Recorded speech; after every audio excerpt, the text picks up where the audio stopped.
நண்பர்களுக்கு வணக்கம். இது வந்து ராமநாதபுரம் மாவட்டம் ரோச்மா நகர் அப்படின்ற ஒரு கடற்கரை கிராமங்க. எங்கள் ஊர் பக்கத்தில் கன்னிராஜபுரம் அப்படின்ற ஒரு சின்ன கிராமம். நாங்கள் வந்து ஸ்கூல் லீவு இல்லை காணும் பொங்கல் இந்த மாதிரி லீவு நாட்களில் பொழுதை கழிக்கணும் அப்படின்னா இந்த கடற்கரைக்கு தான் வருவோம். இந்த கடற்கரை ரொம்ப உள்வாங்கி எவ்வளோ தூரம் வந்திருக்கு பாருங்கள். சில தோப்புகள் தென்னை மரங்கள் எல்லாத்தையுமே அழிச்சிருச்சுங்க.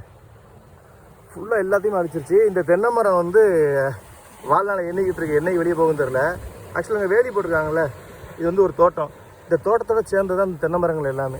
இந்த தென்னை மரங்கள் எல்லாமே வெளியே விட்டுட்டு மேடு மேலே வந்து வேலி போட்டிருக்காங்க. நீங்கள் உள்ளே போனீங்கன்னா உள்ளே ஃபுல்லாக தென்னை மரம் பனை மரம் தான் உள்ளே நிறையா இருந்தாங்க பாருங்கள். அங்கே ஒரு திட்டு மாதிரி தெரியுதா, அவனு மிதக்கிற மாதிரி இருக்கா, அது வந்து பனை மரம் நிறையா இருக்குது. இதை பற்றி ஒரு ஃபுல் வீடியோ நம்மளோட சேனலில் அப்லோட் பண்ணியிருக்கோம், போய் பாருங்கள். அங்கே பாருங்கள் நிறையா தட்டானுங்கள் ஆயிடு. எல்லாம் ஸ்கூல் லீவ்ஸில் பிடிச்சி விளையாடுனது வழக்கம்.